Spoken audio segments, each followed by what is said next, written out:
Good evening, everyone, and welcome back to my match out on WWE 2K25. In this one, we have got Owen Hart representing WWF. We have got Dean Malenko for WCW. And for ECW, we have got Jerry Lynn. This is going to be an absolute cracker. I can feel it. Three top wrestlers that are very underrated, in my opinion. I mean, everyone knows they're good, but no one really talks about just how great they were. And I know I mentioned the other day about potentially this being a feeder into the Cruiserweight Championship match, if you guys are interested. I'm just looking now. Owen Hart was billed at 227 pounds, so probably is too heavy for this one. So I was wondering whether we put this... I mean, at the moment, and again, this is completely up to you guys watching, so let me know what you think in the comment section down below. But of course, earlier on today, we did Shawn Michaels, Ricky Steamboat, Eddie Guerrero. And that is one half of what was going to be an Intercontinental Championship #1 contendership. We also have Kurt Angle, Chris Jericho, Benoit on Saturday. But I wonder if we make that match at the pay-per-view a four-way and add the winner of this one. What will be your thoughts on that? So, of course, we'll have the winner of earlier match, which I won't go into just in case you haven't seen it yet, but the winner of the Shawn Michaels, Ricky Steamboat, Eddie Guerrero. The winner of Kurt Angle, Chris Jericho, Chris Benoit, and of course the current Intercontinental Champion in Will Ospreay. And then potentially the winner of this one. It's completely up to you. Let me know what you think in the comments section down below. Would you like to add the winner of this match in? Right. And try and do it before you find out who the winner is, because then you'll be skewed on your opinions. Little Whitler then, Owen Hart, currently on +4. He's had a fantastic year so far. He's on +4 from 16 matches. However, he's on +6 for this year alone. This year has been a massive turnaround for him and has really helped him elevate himself up to where he should be. And I think Owen Hart is, like I said, he was taken from us far too early on, and he's someone who is really underrated in his ability. As was Dean Malenko. When I was younger, I never really enjoyed Dean Malenko at all. It's only now I've got older that I realised just how freaking good this guy was. Saying that, we haven't used him in 2 years. He's not had a match since 2023, but he does sit on +6 after 13 matches. So, again, in a pretty good position. Up in the top 72 in the ranking system. And then finally, we have got Jerry Lynn. He's only ever had 3 matches in a Universe mode. That's shocking, really. We need to make sure we get this guy on the bookings more often. He is on -2 after 3 matches. And again, we haven't used him since 2023. I think the problem I have with Jerry Lynn, and it's a problem I have with a lot of people, is that whenever we use them, we end up using them in specific situations. So Jerry Lynn has been used in and around our ECW weeks, and whenever we do it, we tend to put him up against the likes of Rob Van Dam and Sabu and the best people in ECW. Hence why that is the way it is, I suppose. Does Jerry Lynn work for the Cruiserweight division if we ever wanted to squeeze him in there? The problem is, obviously, everyone's billed heavier than they actually are. He was billed at 212. I think we could get away with that. He's only 7 kilograms over the 205, which, of course, is not our limit. That's the WWE limit. So he's 7 pounds over. We could always say that he just dropped a bit of weight. You know, we could get away with that, I suppose. Dean Malenko, of course, was a former Cruiserweight champion in WCW. He's 65 years of age now. Wow. I mean, seeing him... No, I'm thinking of Dean... Yeah, ignore me. I'm getting Dean Malenko mixed up with Jerry Lynn myself now. Of course, Jerry Lynn was recently on AEW television, wasn't he? Dean Malenko was billed at 212 as well. So, yeah, he was the WCW Cruiserweight Champion, but he was billed a bit heavier than what the WWE's limit was. But again, we can always set our own. I mean, 212 is 96 kilograms. Maybe we set the limit for the Cruiserweight division at 100 kilograms. I don't think that wouldn't work for Owen Hart, to be honest. I think he was chunkier than that, wasn't he? Yeah, Owen Hart. We did at 103 kilograms. He's not massively over. But yeah, let me know what you think. I mean, we could just leave this match as it is, as a standalone match, and just have, obviously, points going to the winner. We could have this match as a #1 contendership for the Cruiserweight, like I said, or we could have this match as a #1 contendership for the Intercontinental. Let me know what you want to see. I think all 3 of these are people I need to put into mind a bit more often, and I think, yeah, looking at some of it, we just definitely need to just squeeze them in as much as we can. It's just knowing where to put them is the issue. I mean, I've got Owen Hart booked. Basically, myself and MZK Punk's been helping out as well. We've been putting together lots of potential shows for the future. So these people are booked in stuff for the future. It's just a case where we ever get a chance to actually do the shows is the problem. So I'm just adding those two onto here. There we go. Okay. We'll find a way to squeeze them in. We'll find a way. Malenko there. Great. Tripping over Owen Hart. And of course, I think I did mention earlier on, then in this one, we have got...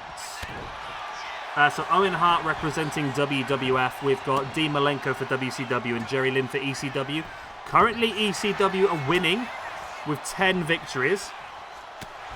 WCW are second with 7. WWF, of course, are third with 6. WCW yet to win a single match since the pay-per-view. So it's not been a great start to the week for them. ECW's been doing very, very well recently. And to the point where we do have to reward a few. And I think we did discuss the other day, I think we have to do the Cruiserweight Championship at the pay-per-view, I think. I believe, yeah, Leah Rush has got to defend it. I mean, it's just a fantastic victory by... It was a fantastic victory by Juventud, and we said that Juventud would get the opportunity. But it's up to you guys what you want to see added to that match. Do you want to add the winner of this? Do you want to add the winner of the S.A. Rios, Lash LaRue, Chris Shetty? Or should we just keep that as a one-on-one Cruiserweight Championship match? Let me know what you think in the comment section down below as always. So then I'll put this shit together, but it's up to you guys to make the decisions. I'm also thinking they're doing a YouTube Championship match as well. I'm just getting worried about the length of the pay-per-view. Because we've already got 1, 2, 3... We've got 3 triple threat matches planned in already. If the Cruiserweight match ends up being a triple threat or a fatal 4-way, that could get even more longer. And I was considering doing a 4-way match for the YouTube Tag Team Champions. Have the current champions rated RKO defending, and we could put a poll in for 1 ECW team, 1 WCW team, and 1 WWF team. So I think we might do that, but then why not? Let's just go for it. If it's too long, you don't want to watch it, don't. I suppose, or skim through it, do whatever you want to do. I just feel like that's a good idea, so I think we should do it. I'll put the polls on later today, I think, then. I've just got to decide what teams to go for. I mean, ECW shouldn't be too bad because they've had a very successful couple of weeks. I think it's pretty easy to see who should be representing them, I suppose. WWF we could have some fun with. I'm sure. There's the pin now by Owen Hart on Malenko. Only a 2 count. I think we did do Owen Hart versus Malenko 1-on-1 a while ago. And the thing that I find more about the Intercontinental Championship, and we might even do... I don't know. And let me know what you think. The way I see the Intercontinental Championship is... The WWF, or the SWE World Championship is for the World Champion. I feel like the Intercontinental belt should be utilised for the people that are like fantastic wrestlers. Does that make sense? And I mean, in the past, we've got Tito Santana was the very first Intercontinental Champion. We've had the British Bulldog, Lance Archer, Samoa Joe, Chris Jericho, AJ Styles, Rob Van Dam. Malenko is a former Intercontinental Champion himself. Kofi Kingston, Roman Reigns, Cody Rhodes, Will Ospreay. I sort of want to lean more towards that, like, best wrestler.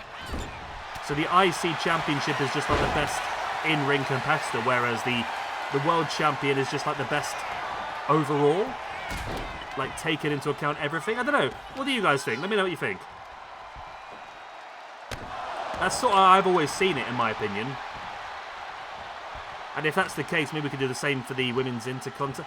I don't think we need to do Women's Intercontinental Champion. We've got enough belts as it is, haven't we, really? And I'm always thinking about adding more. I mean, at the moment, and then again, right, something that these 3 guys could be involved in, I do have a couple of belts sort of penciled in that I haven't done yet. And it might be a good chance because obviously Ring of Honor's doing it at the moment. But I've got the SWE Pure Championship and the SWE Women's Pure Championship. And of course that will be a technical wrestling-based title designed around, obviously, the best technical wrestlers, submission-based wrestlers as well. Oh. So, I mean, these three guys could easily be involved in that, as could the likes of Jericho, Kurt Angle, Benoit, I said about later on. And you've got some others as well across history. We've also got the Oceanic Championship lined up, which is going to be another geographical base belt. That gives us European, Oceanic, all Asian, Latin American, North American. That gives us majority. I think that's more or less every single continent covered then. But of course, the Latin American Championship, we've got a tournament planned out for it. We haven't done it yet. Same with the Oceanic Championship. We've not got a tournament lined out for that yet, but I'm sure we can put one together on paper.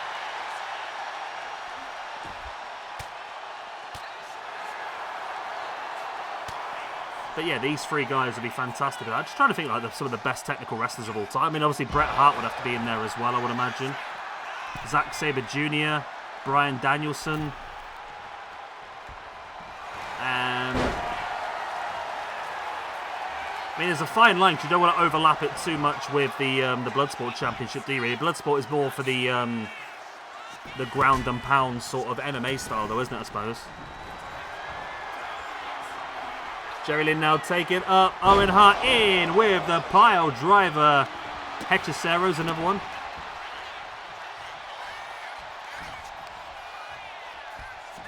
Malenko, lovely suplex, taking down Jerry Lynn.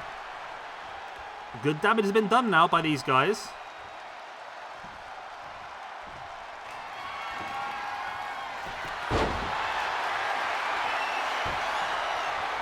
And now look at this, lock it in, a submission hold, but Jerry Lynn was there to break it up.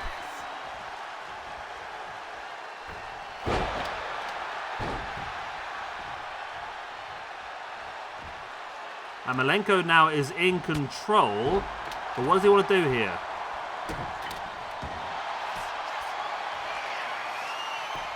And look at this, the cloverleaf submission, something that Malenko's very well known for, but Owen Hart was able to roll it through. And these three guys, obviously all fantastic competitors, they all know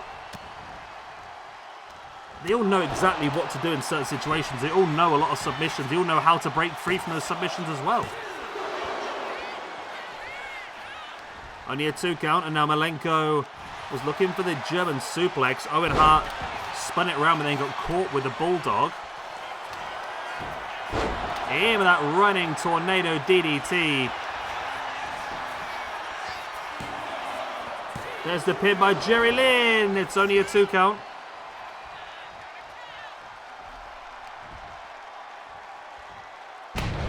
That's belly to back suplex there by Owen Hart.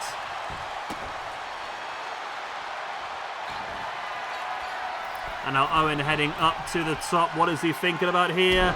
Dropping the elbow. He's completely bloody missed it. Jerry Lynn now with Malenko up. There's the pile driver. There's the pin. But it's not enough because Owen is there. Owen now with a boot in the gut. Going to take Jerry Lynn up. Everyone loves a pile driver, but no, this time into the powerbomb position. And drops Jerry Lynn face first across that top rope. Boot in the gut now, butterfly, powerbomb by Malenko. He's got him pinned. Jerry Lynn is down and out, and Malenko only gets the 2. My word, that was close. Springboard crossbody. There's the pin now. Malenko is struggling. You see how busted open he is, and that's enough for Jerry Lynn to secure the victory. Wow. Jerry Lynn, the one who was lowest ranked at the beginning of this match on a -2 after 3 matches, with the 3 points you get for winning a triple threat, now moves himself up to a +1, which is massive. That's where he deserves to be. So, I mean, the thing is with Jerry Lynn, as I mentioned earlier on then, as Malenko with that loss moves down to a +5. Let's do this first before I continue my point, because I don't want to do too many things at once. Owen Hart with that loss then moves down to a +3, but he's still in a very, very good position. So it's up to you then. So Jerry Lynn is somebody who qualifies for the Cruiserweight division. He also qualifies for the Intercontinental division. However, he is only moved up to +1 in the ranking system. So what do you think? Do we just mark this down as a great victory for Jerry Lynn? Do we put Jerry Lynn in the match with Lio Rush and Juventud Guerrera for the Cruiserweight Championship? Do we add Jerry Lynn into the Intercontinental Championship mix with the winner of the match earlier on and the winner of the match on Saturday between Kurt Angle, Chris Jericho and Chris Benoit? What are your opinions? I am intrigued to know. I mean, not only that, sort of Cruiserweight-wise, let me have a quick look because there's another chunky one in this match, isn't there? So we do have... Yeah, so Conan is far too heavy. And we do have a match between Rey Mysterio, Conan and Super Crazy. Both Rey Mysterio and Super Crazy qualify for the Cruiserweight division. Conan does not, obviously. We've also got Crash Holly versus Billy Kidman versus Spike Dudley. Again, 3 guys that could be in and out the Cruiserweight division. Let me know what you think. At the moment, I've got penciled in just Lio Rush versus Juventud Guerrera because Juvi has had a massively good year. He's won some huge matches. He's elevated himself up the ranking system. But do you think that we get Jerry Lynn involved somewhere? Or do we just keep that as a one-on-one? Or does Jerry Lynn squeeze his way into the main event for the Intercontinental Championship? It's up to you. I can't be asked to keep making the decisions. You do it. Bye-bye.